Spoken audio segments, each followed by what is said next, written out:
This final part 5, Proving God Exists, presents the big picture. This series represents a tiny fraction of all that could be presented. It could easily have been 10 parts without exhausting what's available. And you still would not have shown evidence of any substance to support your position. And all of your arguments would still be fallacious, because the big picture is that all of your information, and in fact your entire worldview, is inane, insane, and just flat out fucking wrong. We will look at what God says in His Word about why so many refuse to believe He exists. God never said anything, and you don't have God's Word. You have a compilation of man-made myths and fables which some people imagine to speak for God. Regardless, no one refuses to believe, unless by that you mean make-believe. No one should make believe there is a God. What I believe is not a matter of pretend, but of conviction. If someone is unconvinced, it's not their fault, but your fault that you failed to meet the minimum burden of proof required to convince them. It's not that they refuse to believe you. Although you have shown yourself to be a liar. And those who know that should refuse to take you at your word and instead look up what you have to say to see if other sources might convince them. Would be a fool to believe you otherwise. At the reason many intelligent scientists and evolutionists remain blind. You're projecting again. We are not the ones who are blind. Faith is blind by definition. You are an example of the blind leading the blind. Those without faith are the ones who are not afraid to see. Again, watch to the end. The World to Come. The Restored Church of God presents David C. Pack, author of 80 books and booklets, editor-in-chief of the Real Truth magazine, read by countless and growing numbers in every nation and territory of the world. In a violent age full of war, famine, pollution, disease, disasters, and economic uncertainty, and ever-worsening bad news, answering life's greatest questions straight from the Bible and announcing the wonderful good news of the world to come.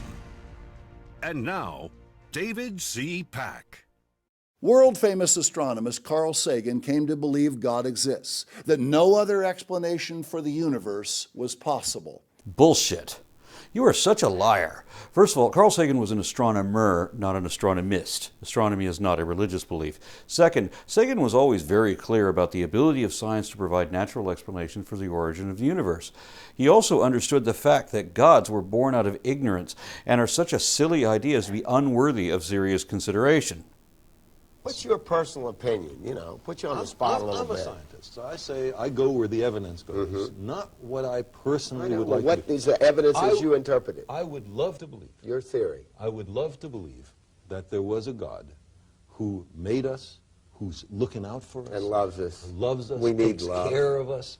And makes us intelligent, guides us and keeps us. Such a mess. We're doing things so wrong.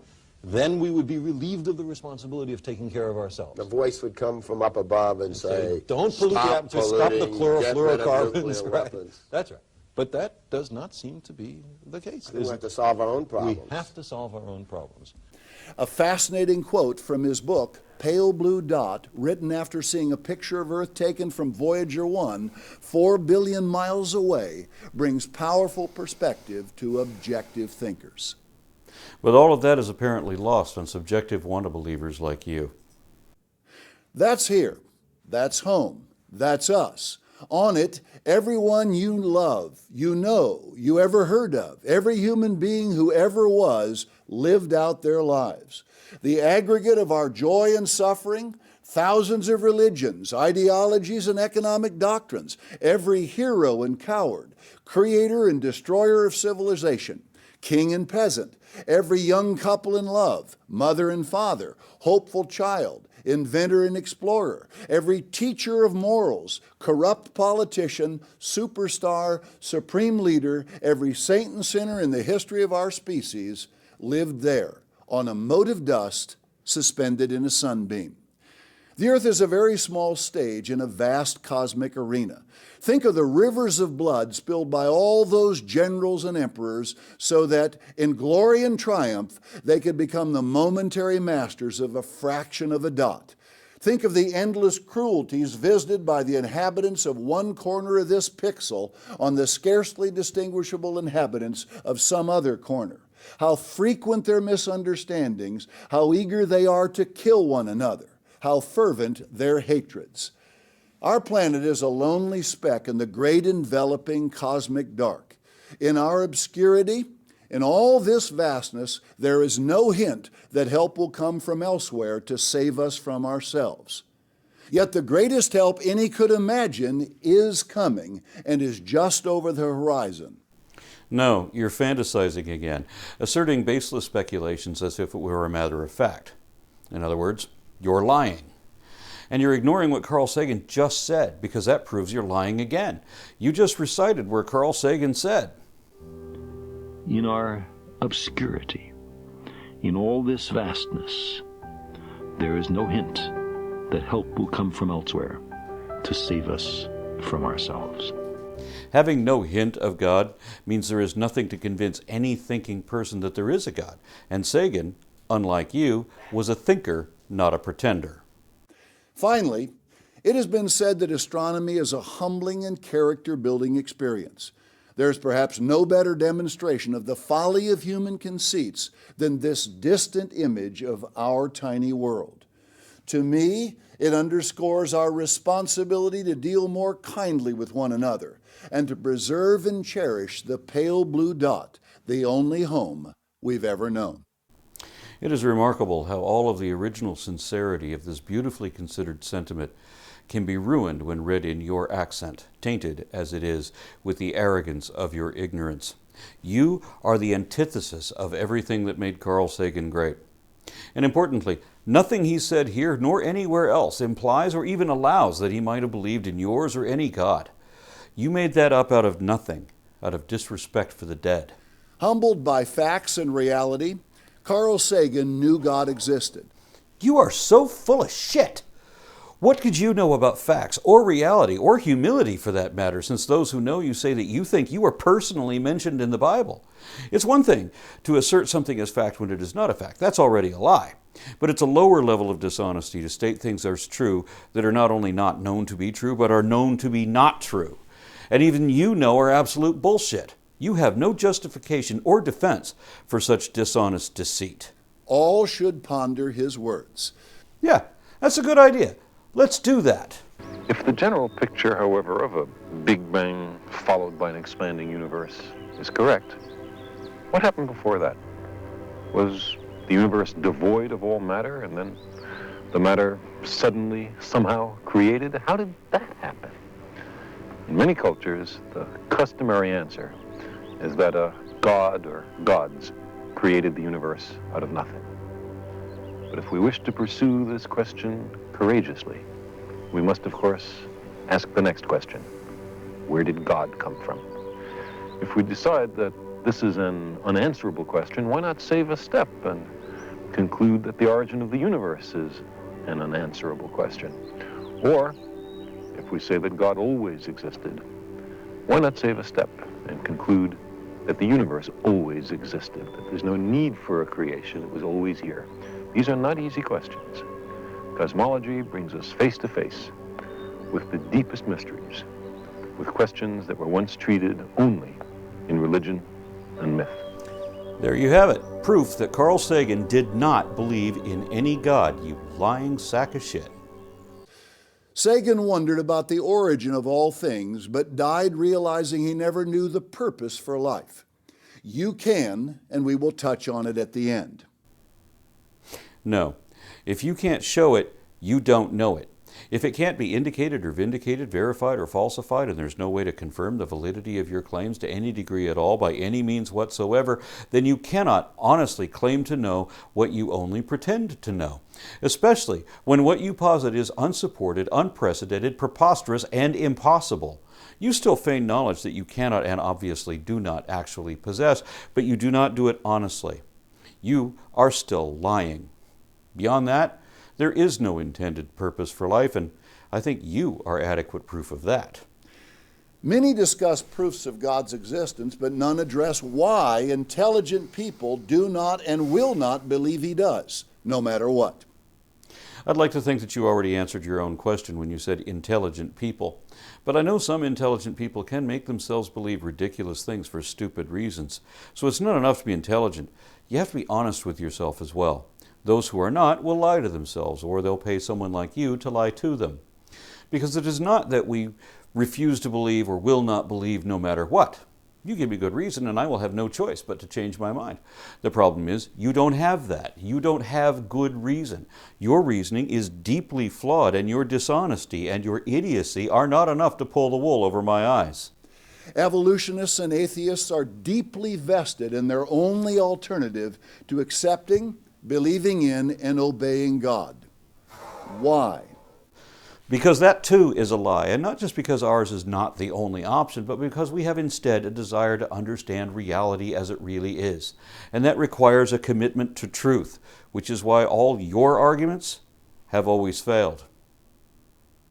God describes those who refuse to accept the mountain of evidence proving his existence. He is strong and blunt. The wrath of God is revealed from heaven against all ungodliness and unrighteousness of men who hold, the Greek is hold back, the truth in unrighteousness.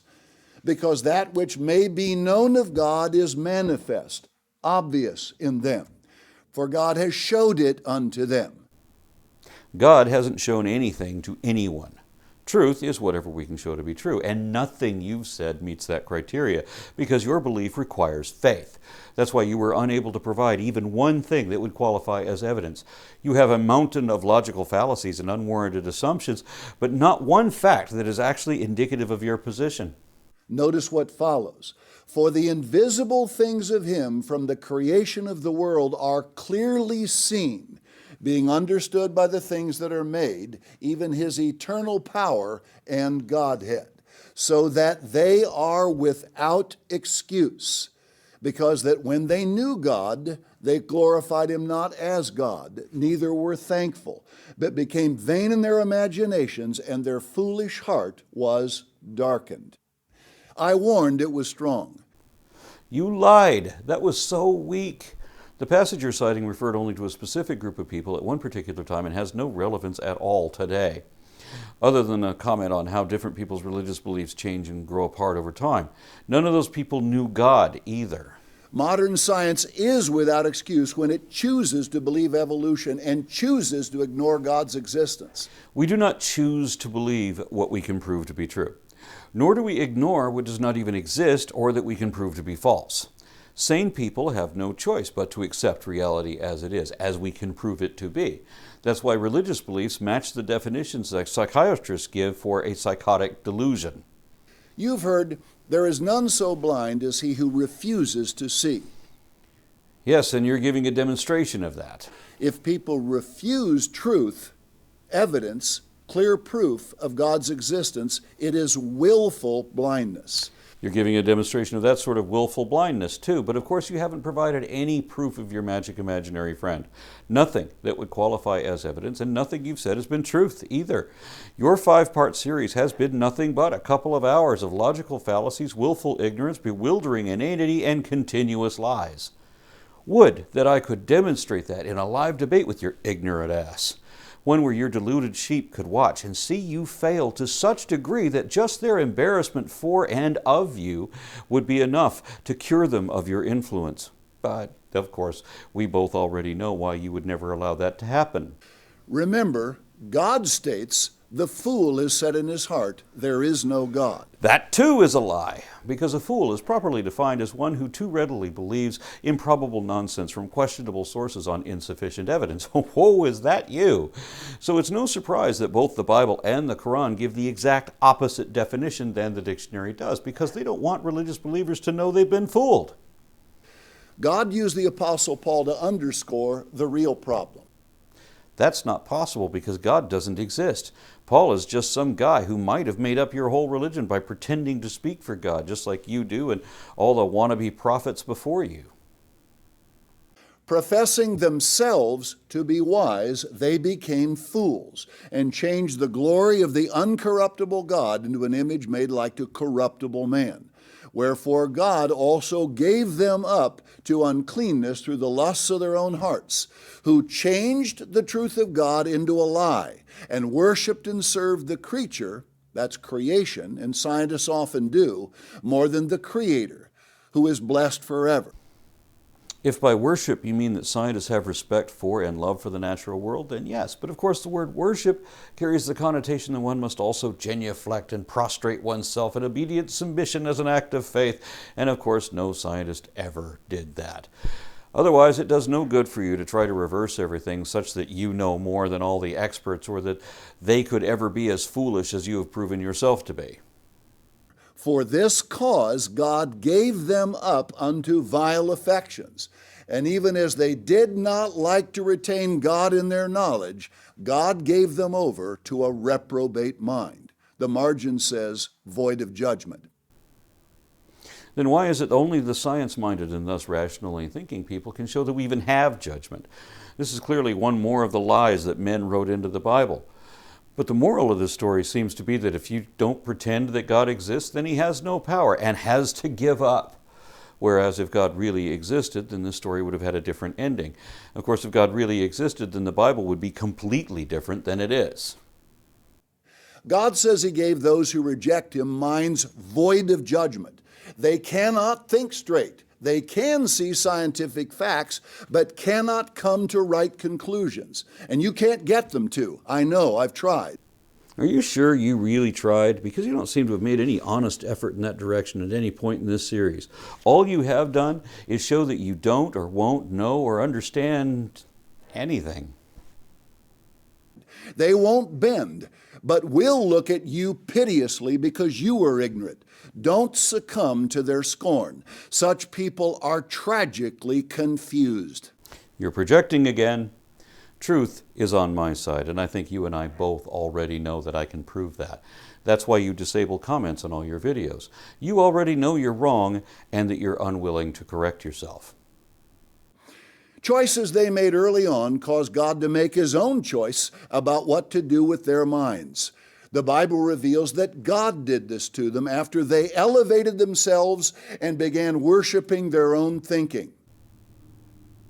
So, not only do these verses demonstrate that your God is not omnipotent, but he's obviously not omniscient either, nor can he see the future, because he has to wait until we do something before he can decide what he'll do next. And then his decision is to just give up. Sounds like an imaginary God to me. Are you trying to prove your God does not exist? Because you're doing a good job of that. Paul describes what this leads to. Also very strong, it reads exactly like the world all around you. Being filled with all unrighteousness, fornication, wickedness, covetousness, maliciousness, full of envy, murder, debate, deceit, malignity, whisperers, backbiters, haters of God, despiteful, proud, boasters, inventors of evil things, disobedient to parents, without understanding, covenant breakers, without natural affection, implacable, unmerciful. The Bible teaches the carnal or natural mind is enmity, meaning hostile, against God. You got fornication, debate, and proud boaster. I'll give you those four. That's roughly 1/6 accurate because all the rest are wrong. Except that the natural mind has, or should have, enmity with the made-up contradictory nonsense that not only has no basis in fact, but which defies logic and also is the source of so much prejudice and intolerance and violations against our humanity, though. For it is not subject to the law of God, neither indeed can be. This is the natural tendency of all human beings, although most would never believe or admit it without God's help. So your God is neither omniscient, nor omnipotent, nor omnipresent either. Keep talking, because you're doing my work for me, diminishing and weakening your God with every comment. Here's why. The heart is deceitful above all things and desperately wicked. Who can know it, or who would believe it? There is no proof, evidence, fact, logic, or sound reasoning that could ever cause anyone who is unwilling to set aside their natural prejudice against believing in and yielding to the authority of a loving God to accept that authority. But that's not the situation here. You're projecting again, describing yourself in violation of your own 9th commandment. The people you are falsely accusing are not at all like you, in that we have set aside our prejudice and seek to minimize, if not eliminate, our biases and respect only evident facts as proof in accordance with sound logical reasoning, whereas you have rejected all these things in favor of an unwarranted assertion based on an indefensible faith in an imagined authority. We humans long to be connected with our origins, so we create rituals. Science is another way to express this longing.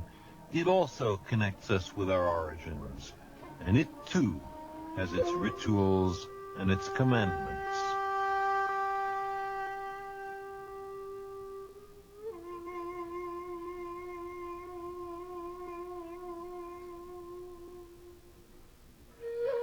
Its only sacred truth is that there are no sacred truths.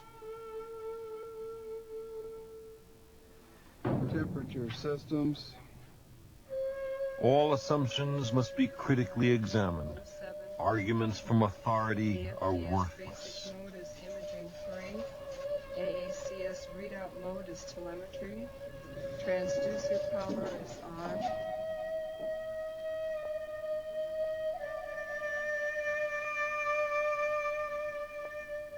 Whatever is inconsistent with the facts, no matter how fond of it we are, must be discarded or revised. So you lied about Carl Sagan. You lied about all of us. You lied about science. You lied about your religion. And you even lied about yourself. And you blame reasonable people for not believing you and say we are unwise not to? No, man. Wise men should know better than to believe someone like you. Innate bias against belief in an all-powerful God who tells them how to live keeps most from admitting the proofs you have seen. And outright hypocrisy adds to why atheists and evolutionists resist the truth. Truth, once again, is anything that can be shown to be true and in accordance with reality.